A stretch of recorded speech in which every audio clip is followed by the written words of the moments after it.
My name is Gemma Swift. I'm 38 years old, and for most of my adult life, I've been described with the same set of words: steady, composed, dependable.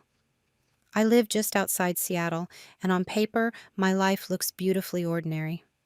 I've worked in corporate compliance for over a decade, an unglamorous field that requires patience, documentation, and the ability to see patterns other people miss.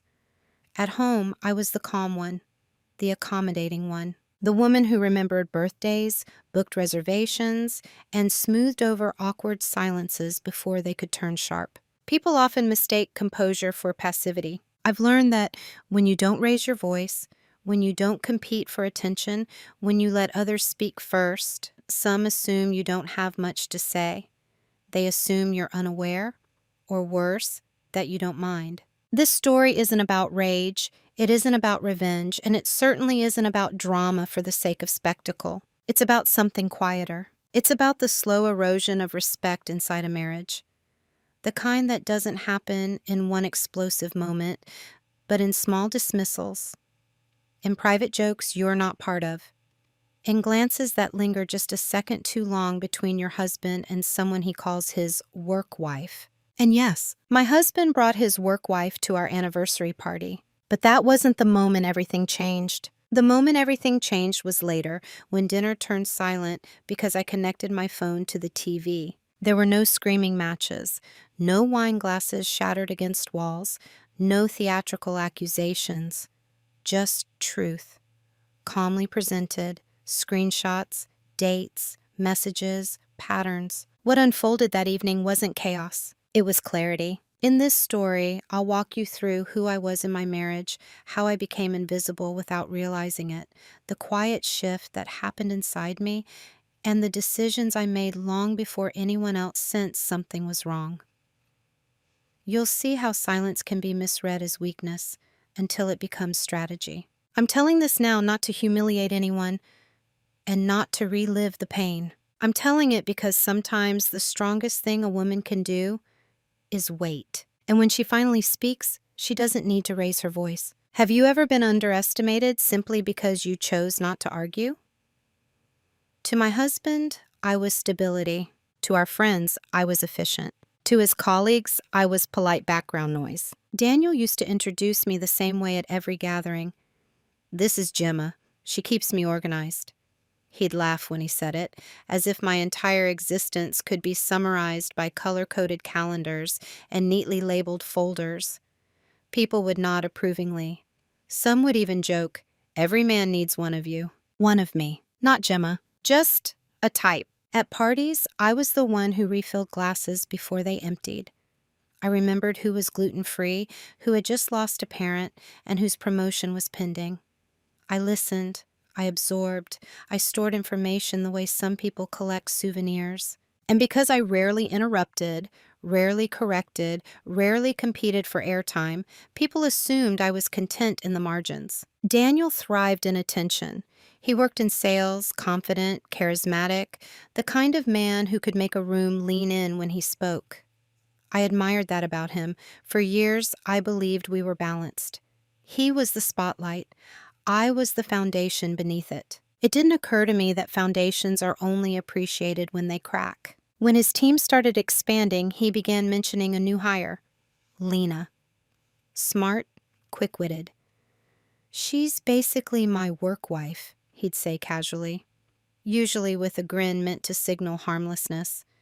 People laughed the first few times. I laughed too, because that's what steady wives do. At company mixers, Lena gravitated toward Daniel immediately.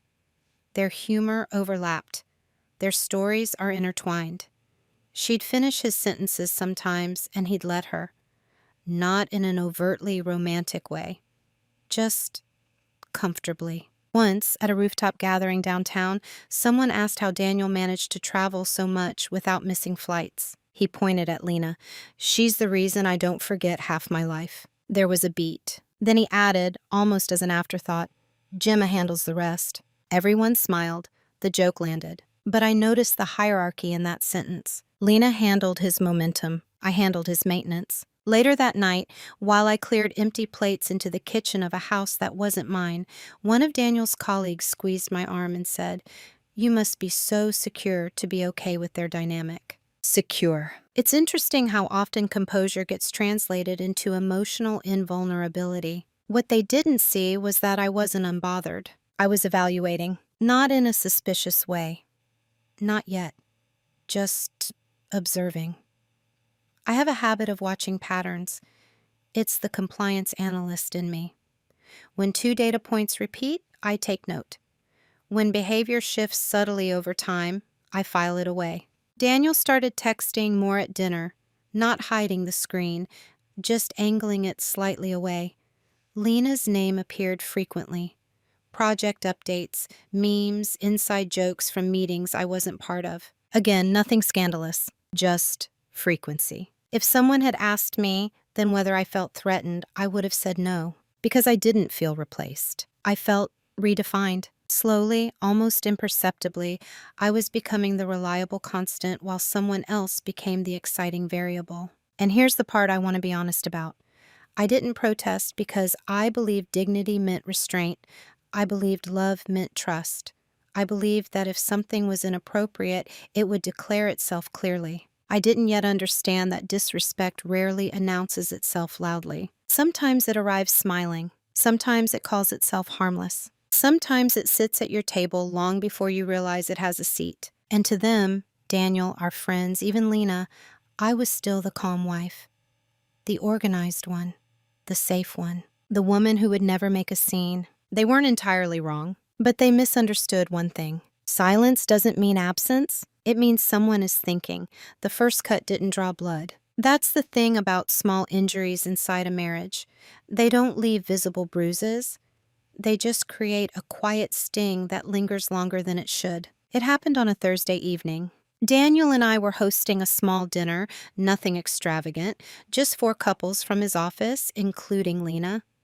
I remember standing in the kitchen, adjusting the rosemary on the roast chicken, when I heard laughter ripple from the living room. Daniel was telling a story. And then Lena says, "If you're going to close a deal that badly, at least let me rewrite your pitch." He finished, laughing. More laughter. When I walked in with the serving tray, Lena added, "To be fair, someone has to keep him sharp." Daniel pointed at her. "See, that's why she's indispensable." The word hung there. Indispensable. I set the tray down carefully, smiling the way I always did. Someone made a comment about how lucky Daniel was to have 2 women keeping him in line. It was meant to be lighthearted, compliments disguised as jokes. I waited. I don't know what I was waiting for exactly. Perhaps for Daniel to say something like, "Gemma's the reason any of this works." Or, "She's my real backbone."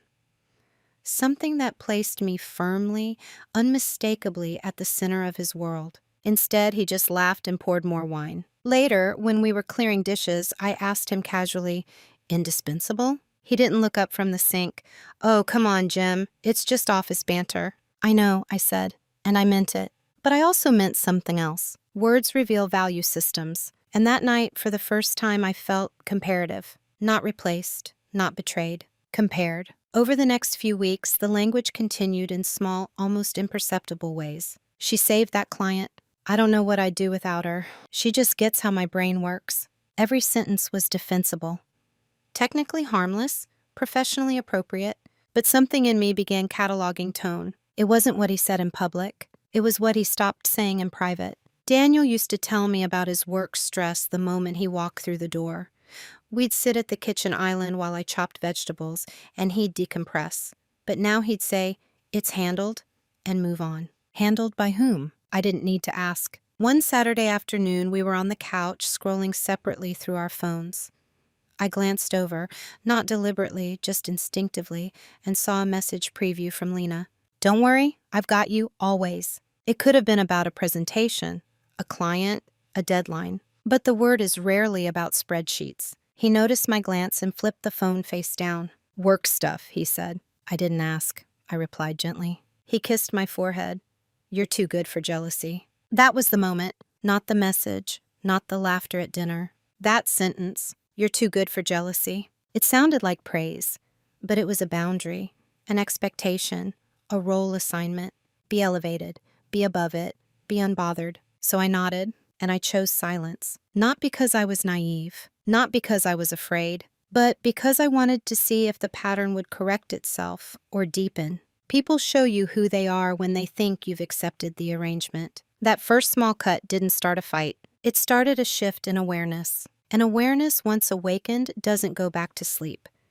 It's remarkable how quickly the unusual becomes routine. At first, I noticed every mention of Lena the way you notice a new sound in your house at night. Sharp, distinct, impossible to ignore. But over time, the sound blended into the background hum of daily life. Daniel stopped saying, "my colleague," and started saying, "we." "We're flying to Denver." We closed the account. We stayed late finishing the proposal. The language of partnership. And I told myself that was normal. Sales teams travel together. High performers collaborate closely. Adults can maintain professional intimacy without crossing lines. I am not irrational, I would remind myself. But rationality can sometimes be the most effective anesthetic. At social gatherings, Lena's presence became expected. If Daniel arrived alone, someone would inevitably ask, "Where's your other half?" followed by a quick laugh to soften the implication. Once, during a charity gala, Lena adjusted Daniel's tie before he walked on stage to speak. It was instinctive, almost absent-minded. He didn't flinch, didn't step back. I watched from across the room. Not furious, not even embarrassed, just noted. When I mentioned it in the car later, my tone was light. "You've started letting other women dress you now?" He chuckled. "Gemma, you're reaching. She just straightened it. You're reading too much into everything lately." Everything lately. That phrase settled somewhere heavy inside me. Was I reading too much into everything? So I began editing myself. If a comment pricked, I smoothed it over internally before it could reach my lips. If a joke felt layered, I stripped it down to its most innocent meaning. If a message notification buzzed at 11:47 p.m., I told myself deadlines don't check clocks. Normalization is quiet. It doesn't announce itself. It asks you to adjust, just slightly, again and again, until your new baseline is unrecognizable. Daniel began taking more calls outside. "Signal's better," he'd say, stepping onto the patio. When I walked near the door once, I heard his laugh, the unguarded one he used to reserve for private moments between us. I retreated before he noticed me. That night, I lay awake beside him, staring at the ceiling fan rotating slowly above us. I asked myself a question I hadn't wanted to confront. If this is harmless, why does it feel like subtraction? Because that's what it was. Not addition, subtraction. He wasn't cruel. He wasn't hostile. He still kissed me goodbye in the mornings. Still asked about my day, still reached for my hand during movies. But emotional energy is finite, and I could feel mine being reallocated. There was one evening that crystallized it for me. We were at a team celebration dinner.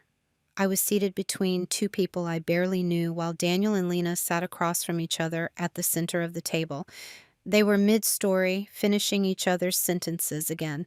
At one point, Daniel said, "She knows me better than anyone in that office." The table erupted in laughter at something Lena whispered next. I waited for the qualifier. It didn't come. No one corrected him. No one glanced at me apologetically. Because from the outside, there was nothing to correct. He hadn't said she knew him better than his wife. He'd said better than anyone in the office. Technically true. Technically harmless. Technically defensible. I smiled.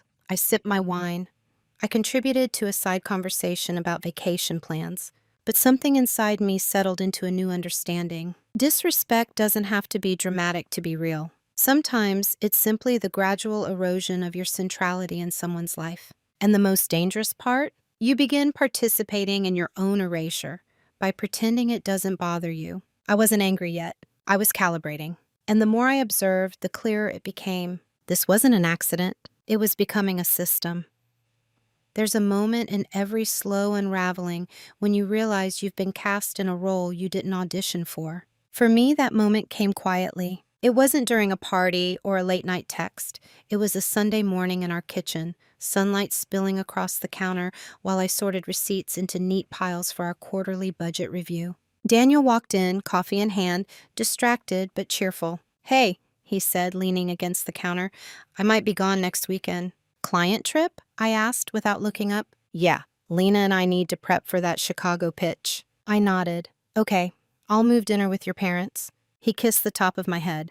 I don't know what I'd do without you handling all this. Handling all this. The phrase should have felt appreciative. Instead, it felt structural. I handled logistics, schedules, emotional maintenance, extended family dynamics, insurance renewals, mortgage negotiations, birthday gifts for people he forgot existed until Facebook reminded him. Lena handled momentum. She handled ambition, energy, public wins. I handled the scaffolding that allowed him to climb. And slowly, I understood that everyone, including Daniel, had unconsciously agreed on this division. At social events, I was introduced as the organized one. When someone needed contact details, I had them. When a plan shifted, I adjusted it seamlessly. If Daniel ran late, I smoothed it over with humor. I had become reliable to the point of invisibility. The dependable wife, the secure wife, the wife who understood his career. One evening, Lena joined us for drinks before a group event. She arrived with the casual confidence of someone who felt welcome. She complimented the house, commented on how warm it felt.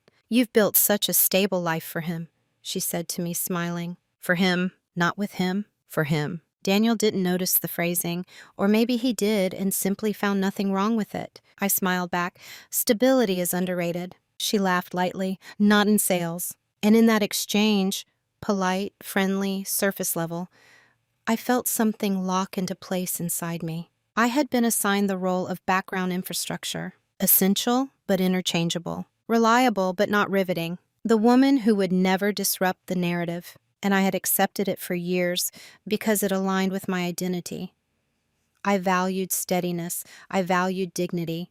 I believed love didn't require constant performance. But somewhere along the way, steadiness had been mistaken for static. That night, as I placed wine glasses in the dishwasher after everyone left, I looked at my reflection in the dark kitchen window. I asked myself something uncomfortable. If I disappeared from this dynamic tomorrow, what would shift immediately? The bills would still be paid eventually. The flights would still be booked by someone else. The pitches would still be written. But the emotional architecture, the long-term planning, the quiet legal and financial awareness that kept our lives structured, that was mine. And suddenly, for the first time, I didn't feel invisible. I felt underestimated. There's a difference. Invisible means unseen. Underestimated means misjudged. And misjudgment can be corrected, but only when you decide you're no longer willing to perform the role written for you. That Sunday morning, something subtle crystallized in me. I wasn't angry. I wasn't reactive. I was reevaluating. Because if I were going to play a role, it would be one I chose. The shift didn't happen at a party. It didn't happen during an argument. It happened on an ordinary Tuesday at 2:17 p.m. while I was sitting in my car in the parking garage beneath my office building. I remember the time because I wrote it down. I had just finished a compliance review meeting, 3 hours of dissecting contracts line by line. It's work that requires detachment. You learn to read what's written and what's implied. You learn that omissions can be louder than statements. When I unlocked my phone, there was a calendar notification from Daniel. Not unusual. We shared access for logistical reasons. Anniversary dinner, 7:30 p.m. The location field was blank. That was unusual. I opened the event. It had been created by Daniel, then edited.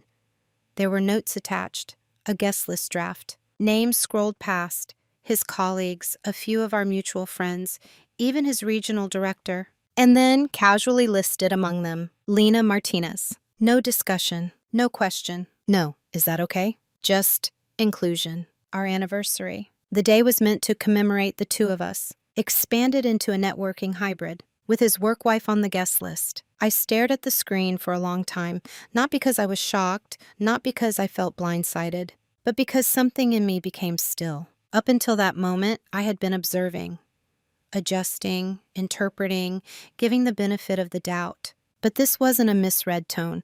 This wasn't ambiguous phrasing. This was a choice. He had chosen to merge our private milestone with his professional orbit, and he had chosen not to consult me. I didn't call him. I didn't text. Instead, I opened my black leather notebook, the one I carry everywhere, and I wrote a single sentence. If this is how he defines partnership, I need to redefine my position. The clarity surprised me. There was no rush of jealousy, no dramatic heartbreak swelling in my chest. There was an assessment.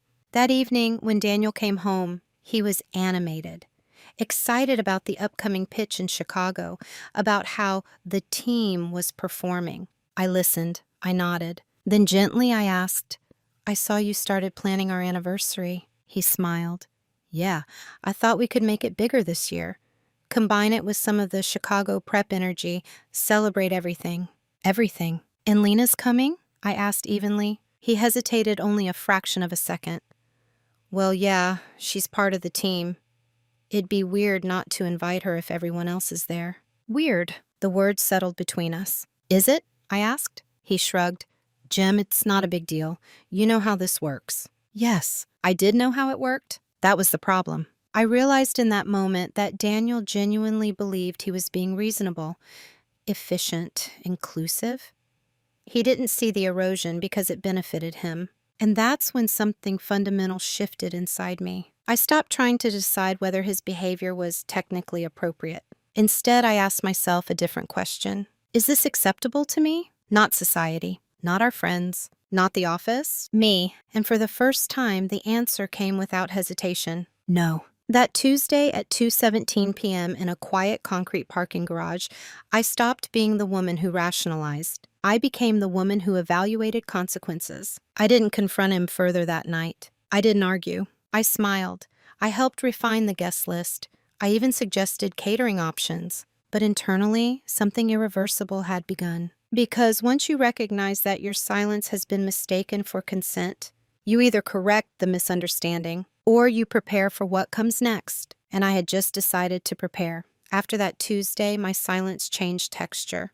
Before, it had been hopeful, a quiet wait for self-correction, a belief that maturity meant restraint. Now it was deliberate. There's a difference between not speaking because you're unsure and not speaking because you're certain. Daniel interpreted my calm as agreement. If anything, he seemed relieved that I hadn't reacted to the anniversary guest list. He moved through the week with his usual confidence, calls on speaker in the kitchen, laughter drifting down the hallway, late-night strategy sessions that ran just a little past 10.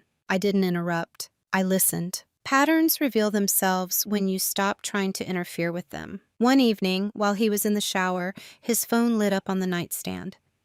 I wasn't searching. I wasn't even curious in the frantic sense people expect.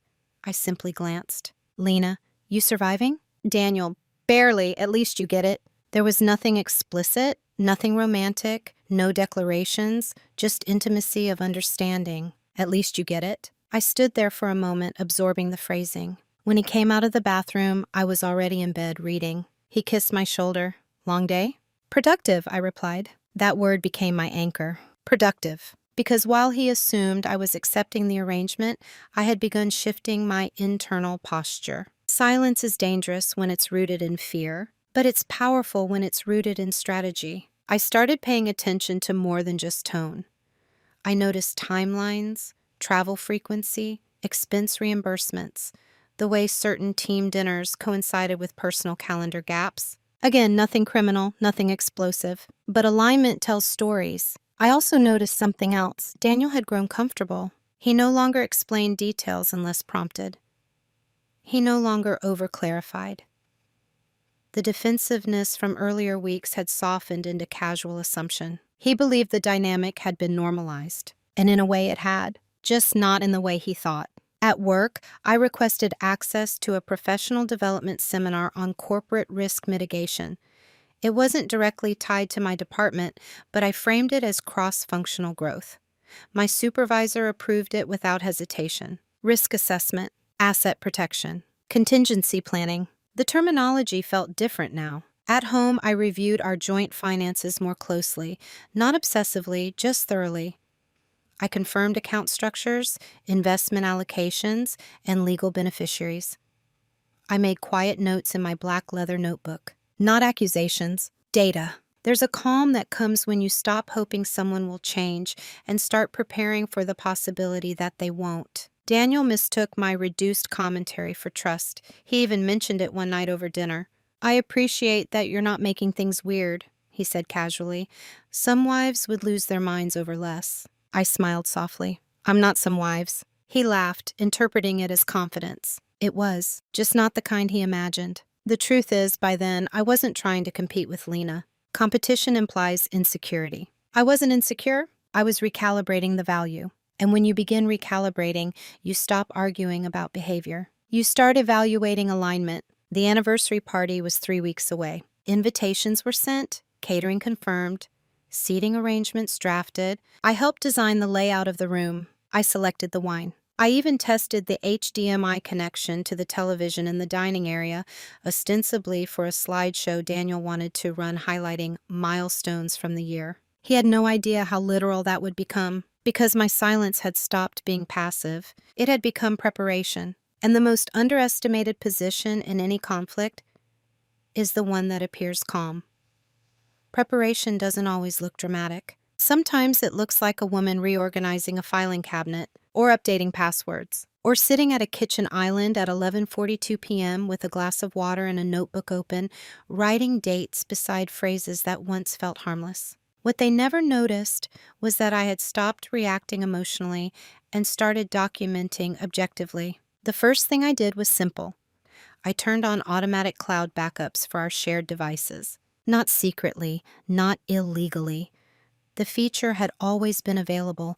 We just hadn't bothered activating it consistently. Now I made sure every synced account functioned exactly as designed. Photos, calendar edits, message previews. I wasn't hunting for scandal. I was establishing clarity. Over the next 10 days, patterns emerged. Not explosive, not salacious, but undeniably intimate. Late-night messages that had nothing to do with work. Inside jokes referencing conversations Daniel had never mentioned to me. Rescheduled meetings that aligned perfectly with client dinners. Again, nothing you could hold up in court as betrayal. But intimacy is not defined by physical proximity alone. It's defined by emotional exclusivity. And I could see clearly that parts of Daniel once reserved for me were now shared elsewhere. While he focused on Chicago preparations, I focused on structure. I scheduled a consultation with a financial advisor, not to initiate anything drastic, but to understand options.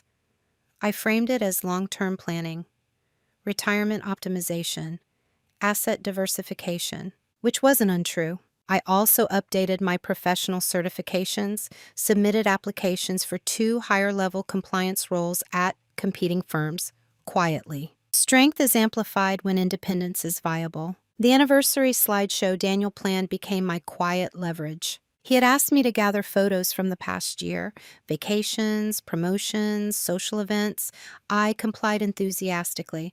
I sorted through thousands of images, noticing something he likely hadn't. Lena appeared in more frames than I did. Work retreats, celebration dinners, even casual Sunday brunches are labeled as team strategy. In several shots, Daniel's posture toward her mirrored the intimacy of older photos where he stood beside me. Not inappropriate. Just familiar. I didn't delete anything. I archived it. Then there were the messages. One evening, while organizing digital albums, a synced notification displayed a thread excerpt on our shared tablet. Daniel had forgotten that his laptop and our tablet were connected through the same account. Lena, if things were different, this would be simpler. Daniel, yeah, timing's complicated. That was it. 2 lines. No explicit admission. But context is built from accumulation, not confession. I took screenshots, not with shaking hands, with steady ones. I saved them to a folder labeled Archive Personal. There's a moment when documentation stops feeling paranoid and starts feeling protective. I wasn't building a case for revenge. I was building a record for truth. In parallel, I began shifting smaller things at home. I separated certain financial contributions, ensuring my direct deposits went into a personal account first before joint transfers. I reviewed property ownership documentation. I checked beneficiary designations. Nothing illegal, nothing dramatic, just clarity. Daniel remained unaware. He interpreted my composure as trust regained. In fact, he seemed lighter, almost affectionate again, relieved that the potential tension had dissolved. But tension hadn't dissolved. It had condensed into evidence, into options, into leverage. And perhaps the most important preparation wasn't logistical. It was emotional. I practiced neutrality. I imagined conversations without heat. I rehearsed calm statements. I asked myself repeatedly, if I present this truth, what outcome can I live with? Because once revealed, certain things cannot be unrevealed. The anniversary party was 5 days away when I completed the slideshow. Daniel glanced at it briefly and smiled. Perfect, he said. You always handle things so well. Yes, I always handled things well. He just never asked what I was handling. And what they never noticed, Daniel, Lena, our friends, was that while they assumed I was maintaining stability, I was redesigning it. The private reveal didn't happen in a dramatic moment. It happened alone, at my desk, with the curtains half drawn and the soft blue glow of my laptop reflecting back at me like a second, quieter version of myself. By then, I wasn't searching for proof of betrayal. I was measuring reality. The folder labeled Archive Something Personal had grown. Screenshots, calendar overlaps, travel confirmations that contradicted casual explanations, message fragments that individually could be defended, but collectively told a different story. I opened everything at once. When you lay data side by side, patterns stop being deniable. There were the Chicago prep nights that extended past midnight, on days when no major deadlines existed. There were messages that blurred professional and personal boundaries. Lena, you know I'd choose you in another lifetime. Daniel, don't start. Lena, I'm not just saying. No emojis, no overt flirtation, just a suggestion, familiarity. Then there was the thread from 3 weeks earlier. Lena, do you think she suspects? Daniel, Gemma doesn't think like that. She trusts me. I reread that sentence 3 times. Gemma doesn't think like that. It wasn't cruel. It wasn't mocking. It was dismissive. He believed I was incapable of perceiving complexity, that my trust was passive rather than conscious. That was the moment the last illusion dissolved. Not because he had declared love for another woman. Not because he had confessed to an affair. But because he had underestimated my intelligence. Trust is a gift, but it is never the absence of awareness. I sat back in my chair and closed my eyes. For a brief second, something like grief flickered through me. Not explosive heartbreak, but the quiet mourning of a dynamic that no longer existed. I remembered the early years with Daniel, the way he used to call me first with good news, the way he once told a friend, Gemma sees angels no one else does.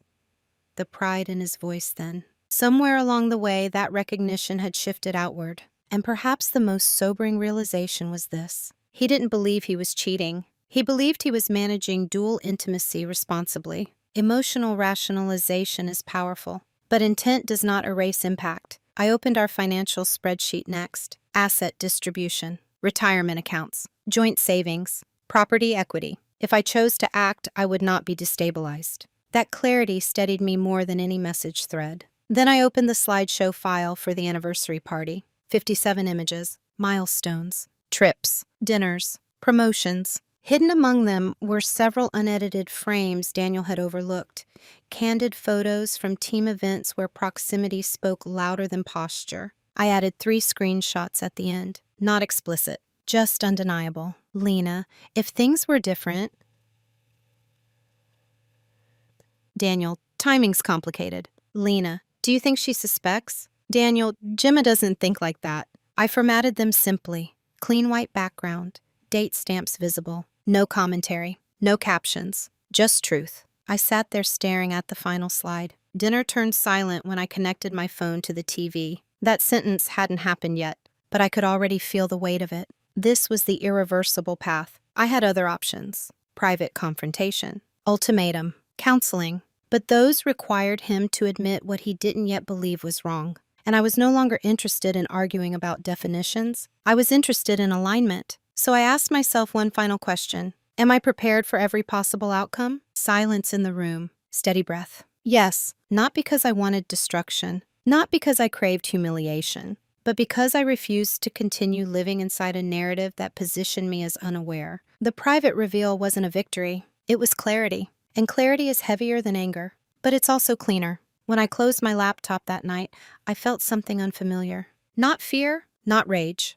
resolve. Because once truth becomes visible to you, you either shrink it back into denial, or you decide to let it be seen.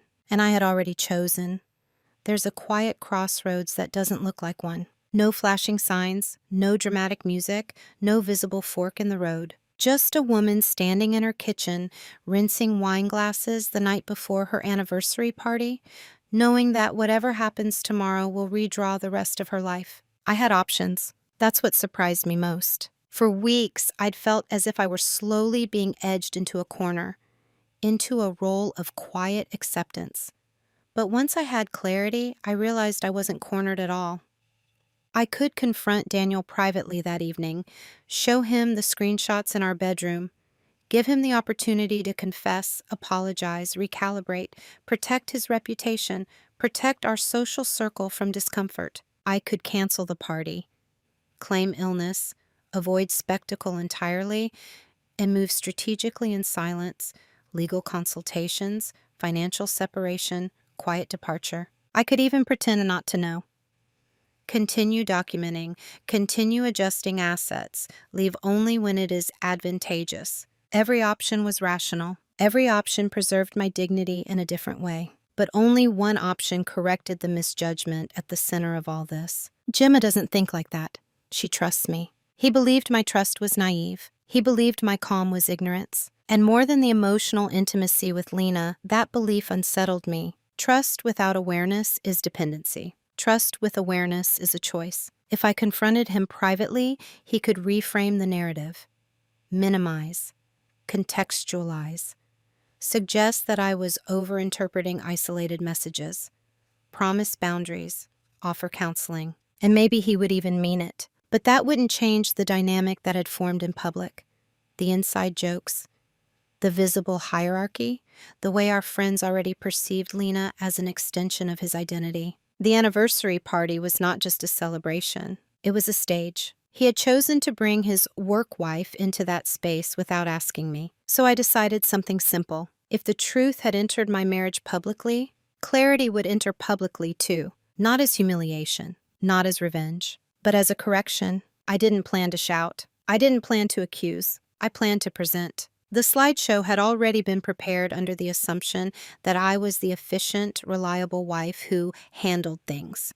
No one would question me connecting my phone to the television. I would let the images speak. I would let silence do what confrontation often fails to accomplish. Because silence forces reflection. And reflection can't be argued with. That night, as Daniel adjusted his tie in the bedroom mirror, he looked relaxed, confident. Almost proud of how seamlessly he had merged work and personal life. "You okay?" he asked casually when he noticed me watching him. "I'm fine," I said. And I was. Not fine in the way that ignores pain. Fine in the way that accepts inevitability. He stepped closer and kissed my forehead. "Thanks for putting all this together. You always make things perfect." I met his eyes. "Not perfect," I replied softly. "Clear." He smiled, misunderstanding. The decision had been made. Once you choose the irreversible path, a strange calm follows. There's no more internal debate, no more hypothetical scenarios spiraling through your head, just execution. The next evening, our home filled with laughter, wine, and the familiar hum of professional charm. Lena arrived 20 minutes late, radiant and effortless, as if she had every right to be there. Perhaps she believed she did. Dinner progressed smoothly, toasts were made. Daniel thanked everyone for supporting us through a transformational year. I waited, and when plates were cleared and glasses refilled, I stood. "I thought we'd end the night with something simple," I said, holding up my phone. No one hesitated. Why would they? I connected it to the TV, and dinner turned silent. The silence lasted longer than I expected. Not explosive, not chaotic, just suspended. The final slide lingered on the screen. White background, black text, date stamps visible. 3 short exchanges that required no interpretation. No one spoke at first. Daniel stood beside me, his wine glass hovering midair, as if his body hadn't yet received instructions on how to respond. Lena's posture shifted almost imperceptibly, shoulders tightening, eyes flicking toward him before returning to the screen. I didn't say a word. I let the quiet do its work. It's interesting how quickly rooms recalibrate when truth enters them. People stop smiling with their mouths and start calculating with their eyes. Daniel cleared his throat. "Gemma," he said carefully, "this isn't what it looks like." I nodded once. "I know." And that was all. Because I wasn't there to debate appearances. I wasn't there to extract confessions. I was there to correct a narrative. I disconnected my phone calmly, placed it on the dining table, and addressed the room with the same composure I'd used all evening. I believe clarity is kinder than confusion, I said. Thank you for celebrating with us. No accusation, no spectacle, just a conclusion. Within minutes, guests began collecting coats, murmured excuses, gentle squeezes on my arm, averted eyes from Daniel. No one confronted him. No one confronted Lena. They didn't need to. Social perception had shifted, and once perception shifts, it doesn't reverse easily. After the door closed behind the last guest, the house felt unnaturally still. Daniel turned to me, anger finally surfacing beneath disbelief. "What was that?" he demanded.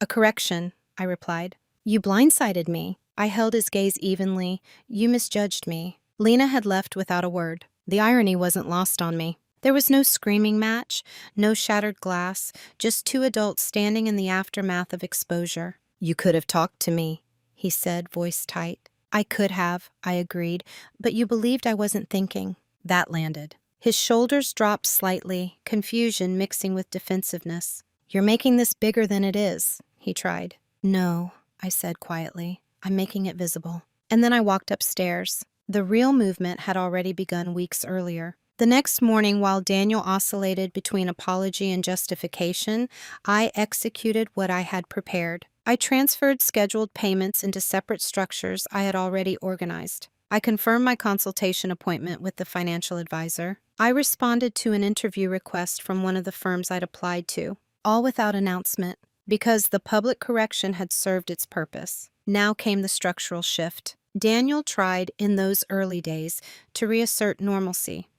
He suggested counseling, offered to set boundaries at work, claimed he hadn't realized how it looked. And perhaps he hadn't. But intention doesn't erase pattern. I didn't rush into declarations. I didn't threaten divorce. I moved deliberately. Documents reviewed, assets clarified, personal account fortified, professional independence activated. He noticed changes only gradually. A bank notification here, a scheduling adjustment there. "Why are you separating transfers?" he asked one evening. "For clarity," I said again. That word unsettled him now. Clarity meant autonomy. Clarity meant I was no longer operating from assumed unity. The party had not been revengeful. It had been a boundary drawn in public ink. Everything after that was quiet strategy. Because once the illusion dissolves, you don't need noise. You need alignment. And I was already moving toward mine. Consequences rarely arrive with sirens. They arrive with an absence. The Monday after the anniversary party, Daniel left for work earlier than usual.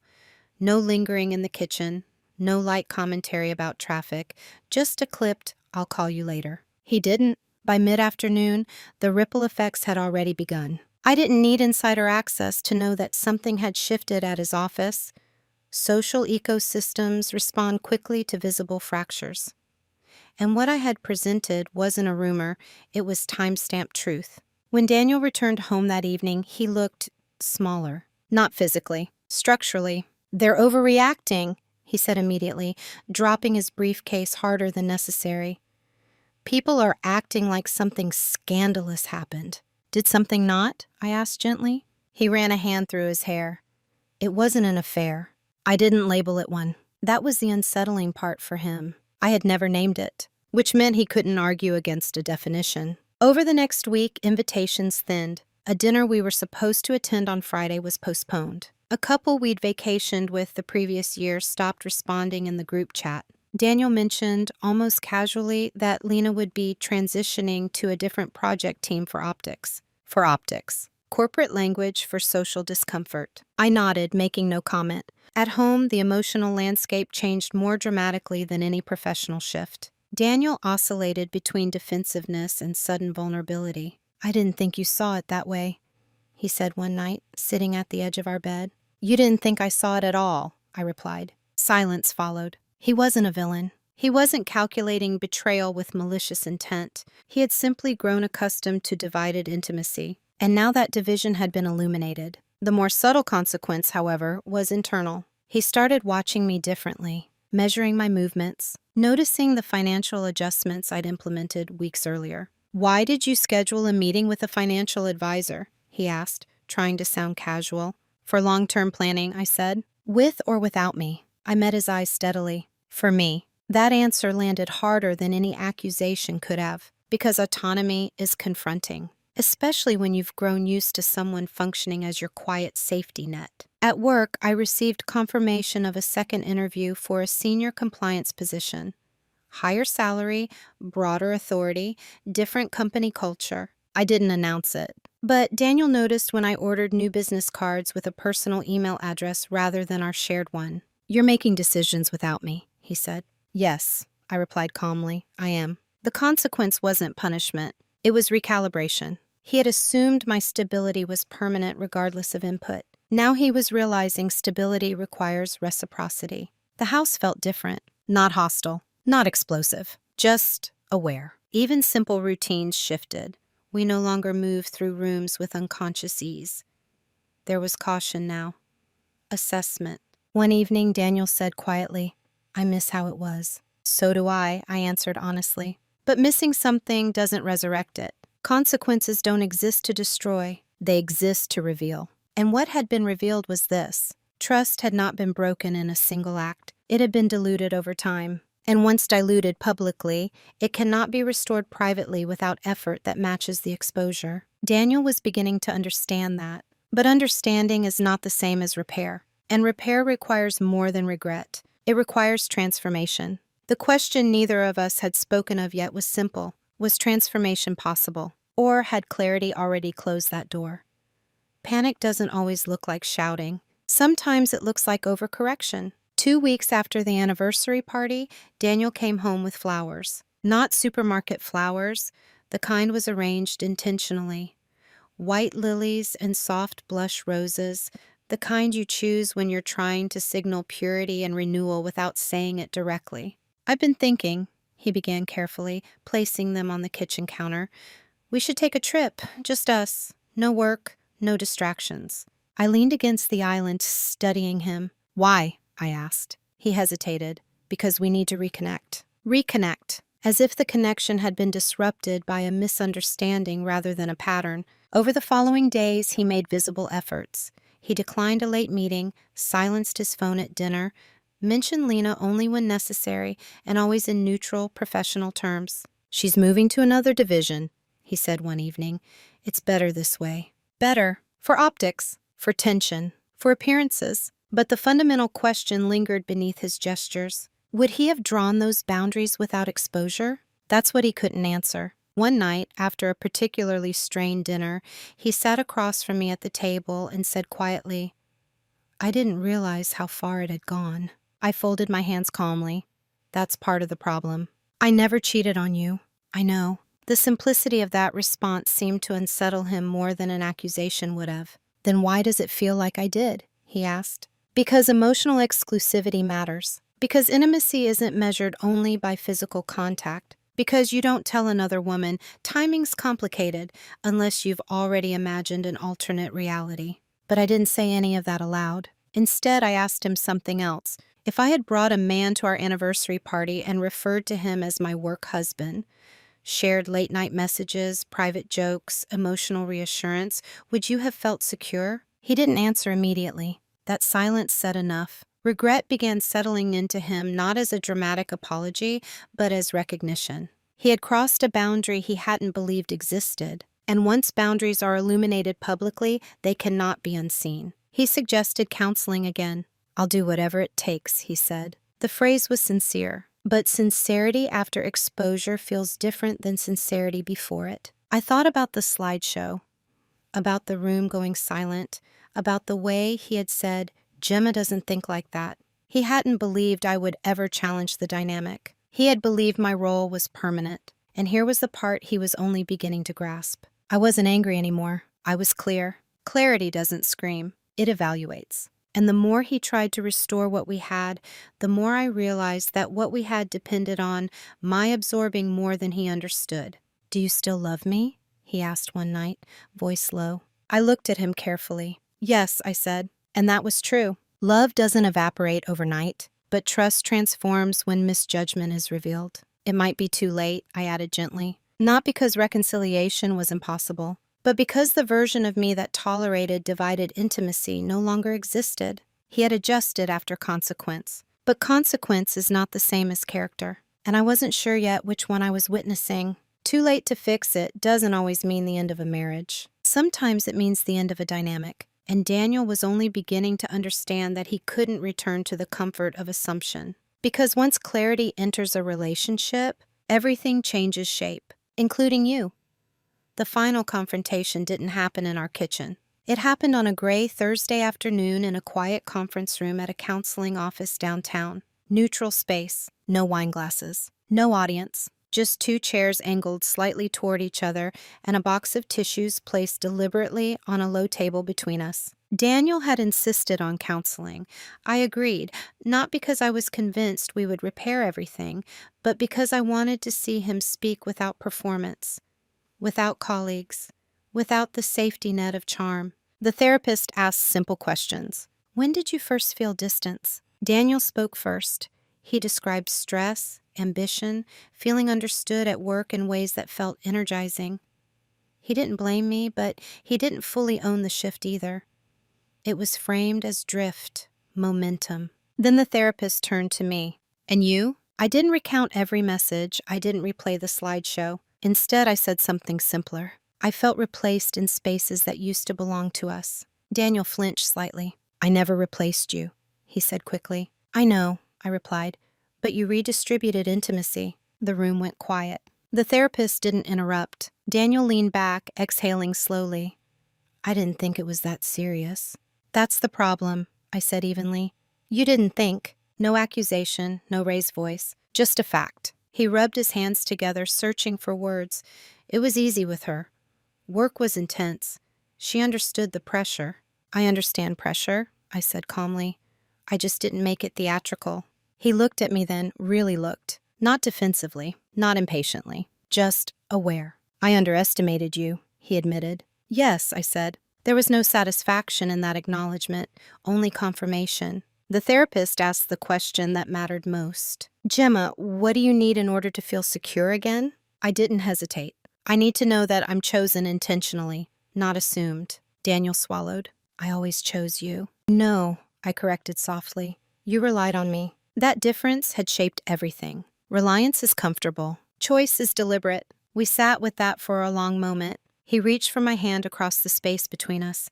I didn't pull away, but I didn't tighten my grip either. This doesn't have to end, he said quietly. I know, I answered, and I meant it. Ending a marriage was not my objective, but preserving myself was. I won't compete, I continued.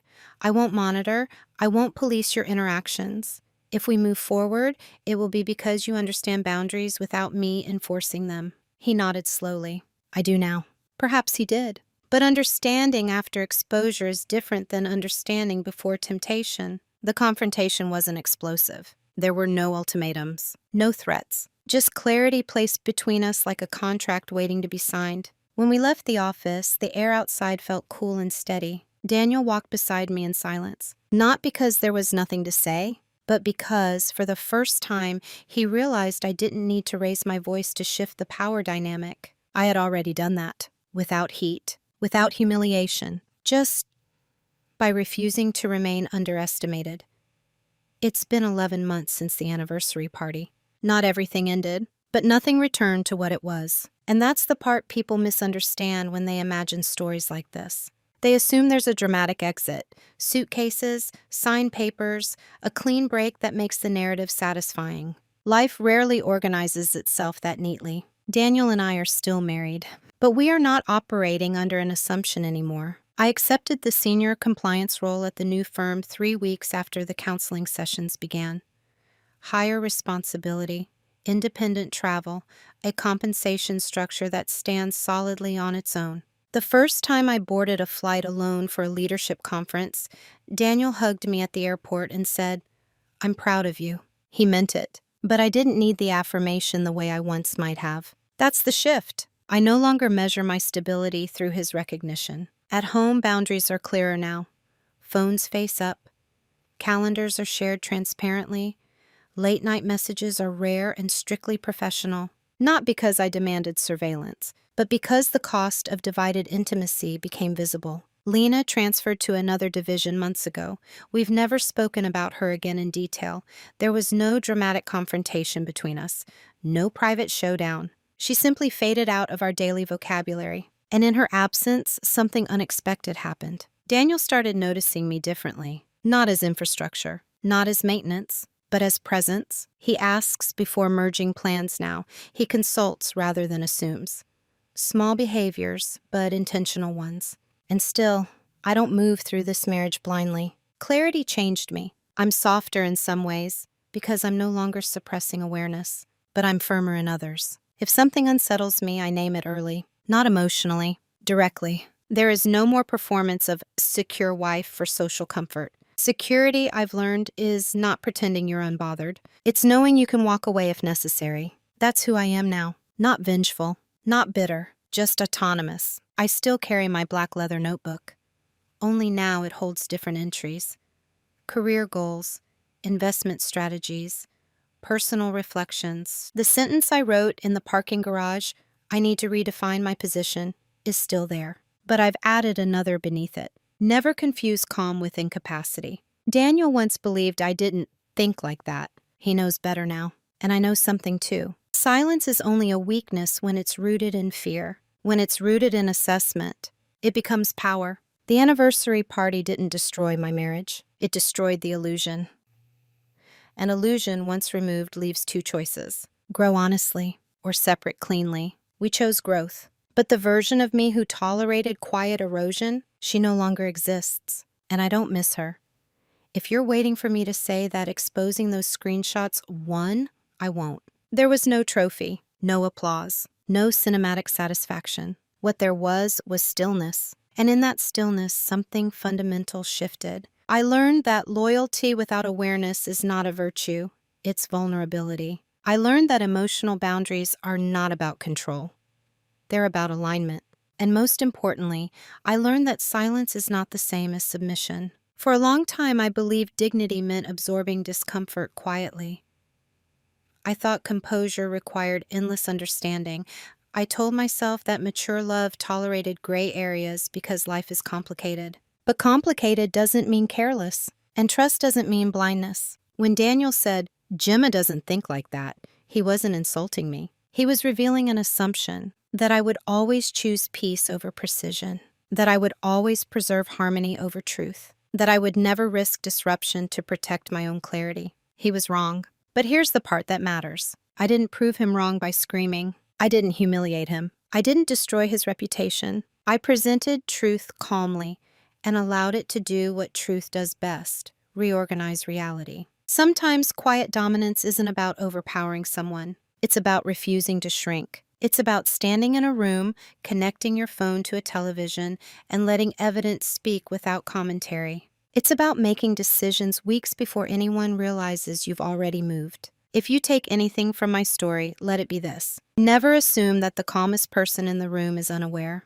And never assume that someone's silence means they've accepted the arrangement. Sometimes silence is simply preparation. And when that silence finally breaks, it doesn't need volume. It only needs clarity. So I want to ask you something honestly. Have you ever been underestimated because you chose not to argue? And if you have, did you stay quiet out of fear or out of strategy? I'd really like to hear your thoughts.